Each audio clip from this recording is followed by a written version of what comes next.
लखनऊ से बड़ी खबर आपको बता दें, फर्जीवाड़े को लेकर सीएम योगी आदित्यनाथ सख्त नजर आ रहे हैं। पशुधन विभाग में ठेके के नाम पर फर्जीवाड़ा हुआ है। जल्द ही मामले में बड़ी कार्रवाई सीएम की तरफ से हो सकती है। मामले में कई लोगों की सेवाएं जो हैं समाप्त हो सकती हैं। जल्द ही बर्खास्तगी का आदेश जो है वो जारी हो सकता है। भ्रष्टाचार के मामलों में पहले भी सख्त कार्रवाई सीएम योगी आदित्यनाथ ने की है। 3 मंत्रियों के निजी सचिव बर्खास्त किए जा चुके हैं। धोखाधड़ी पर कुछ लोगों के द्वारा ट्वीट करके ये दर्शाने का काम किया गया है कि जो भारतीय जनता पार्टी की सरकार की जीरो टॉलरेंस की नीति है भ्रष्टाचार की, उस पर आरोप लगाने का काम कुछ लोग कर रहे हैं। पिछली सरकारों में भ्रष्टाचार शिष्टाचार का एक अंग बन गया था, भ्रष्टाचार ही शिष्टाचार बन गया था और लोग खुलेआम जिस प्रकार से धोखाधड़ी और भ्रष्टाचार कर रहे थे, उसको छुपाने के लिए आप कुछ लोग आज ट्वीट का सहारा ले रहे हैं। उत्तर प्रदेश के अंदर में भारतीय जनता पार्टी की सरकार पूरे घोटालों से भरी है। भ्रष्टाचार युक्त सरकार हो गई है। छोटे छोटे बच्चे जो स्कूल जाते थे, उनके स्वेटर, बैग और जूते तक में भी इन्होंने खरीदने में घोटाला किया। उनके साथ बच्चों को भी नहीं बख्शा। उसके बाद बच्चों के टीचर जब भर्ती होने की आई तो टीचरों की भर्तियों में भी घोटाला लेना शुरू कर दिया। वहां भी पैसे ले लेके टीचरों की भर्ती होने लगी। वहां तक नहीं रुके, अब पशु विभाग में भी घोटाला, पशुधन विभाग में भी घोटालेबाजी शुरू होगी। वहां भी टेंडरों में घोटालेबाजी शुरू होगी। मतलब उत्तर प्रदेश के अंदर में भ्रष्टाचार की सीमाएं तोड़ दी हैं, घोटालों की सीमाएं तोड़ दी हैं। कोरोना काल में डॉक्टर जहां पीपी किट खरीदने की बात थी, उसमें भी घोटाला। इसके मतलब उत्तर प्रदेश में घोटाला ही घोटाला चल रहा है। पूरी सरकार घोटाले में, मुझे लगता है। इसी को रामराज कहते थे, तो उत्तर प्रदेश को ऐसा रामराज नहीं चाहिए।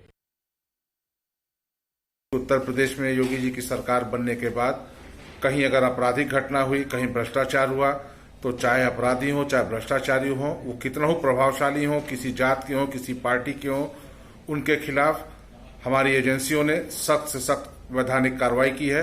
किसी को भी किसी प्रकार की छूट नहीं मिली है।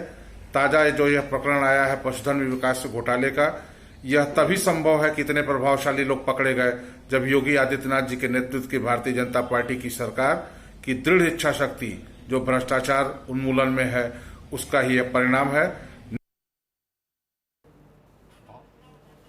सहयोगी गगन मिश्रा इस वक्त हमारे साथ फोन लाइन पर जुड़ चुके हैं। गगन, एक और घोटाला सामने आया, सख्त कार्रवाई की बात अब सामने आ रही है। जिस तरीके से सरकार की तरफ उंगलियां उठ रही हैं, वजह यह भी हो सकती है कि एक तो जीरो टॉलरेंस की बात बीजेपी हमेशा से करते आई है कि भ्रष्टाचार के मामले में जीरो टॉलरेंस रहेगा, और सख्त कार्रवाई से एक संदेश भी कि आगे कोई इस तरह की फर्जीवाड़े में संलिप्तता ना हो।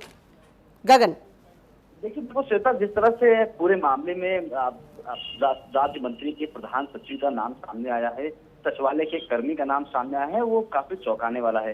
क्योंकि अगर मंत्री का सचिव किसी से फ्रॉड करना चाहता है तो वो आसानी से कर सकता है, क्योंकि लोग जानते हैं कि वो मंत्री का सचिव है और जिससे भी मिलवाएगा वो किसी ऑथेंटिक व्यक्ति से ही मिलवाएगा।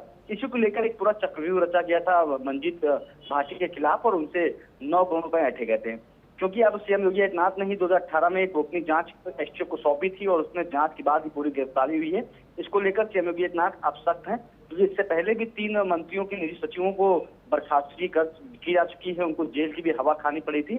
इसी के लिए माना जा रहा है कि सीएम योगी आदित्यनाथ आजकल में एक बड़ा एक्शन ले सकते हैं और जो प्रधान सचिव रजनीश दीक्षित है उसको बर्खास्त किया जा सकता है और जो संविदा पे जो वहां पे सचिवालय कर्मी है धीरज देव, उसकी सेवाएं समाप्त की जा सकती हैं। तो माना जा रहा है सीएम योगी आदित्यनाथ काफी सख्त हैं, क्योंकि लगातार विपक्ष सवाल उठा रहा है कि जीरो टॉलरेंस की बात की जाती है, फिर भी मामले सामने आ रहे हैं। लेकिन बताना जरूरी है कि 2018 में सीएम योगी आदित्यनाथ ने ही पूरी जांच एसटीएफ को सौंपी थी, गोपनीय तरीके से जांच चल रही थी और अब 2 दिन पहले ही से पूरा मामला जब खुलना शुरू हुआ, सारे नाम सामने आए। क्योंकि इसमें जिस तरह से मंजीत ने कई आरोप गंभीर लगाए हैं पुलिस विभाग पे भी, क्योंकि ये कहा जा रहा था कि मंजीत ने जब पैसे मांगे तो लखनऊ की ही नाका थाने में उसे ले जाया गया, वहां पर उसे एक एनकाउंटर की धमकी दी गई। उसके बाद उसे एक सीबीसीआईडी ऑफिस ले जाया गया, वहां पर एक आईपीएस अधिकारी ने उसको धमकाया। तो माना जा रहा है कि इसके तार अभी और लंबे हैं और उनके भी नाम सामने आने वाले हैं, आ भी सकते हैं। फिलहाल जो अभी मामला सामने आ रहा है उसमें सीएम योगी आदित्यनाथ रजनीश दीक्षित जो प्रधान सचिव हैं राज्य मंत्री के, उसकी बर्खास्तगी, उसको वो जेल तो हो गई है, साथ ही साथ जो सचिवालय कर्मी है उसकी सेवा समाप्त की जा सकती है। चलिए, इंतजार है कि सख्त कार्रवाई होनी है। अब कब आदेश पारित होता है। बहुत बहुत शुक्रिया गगन तमाम जानकारी के लिए।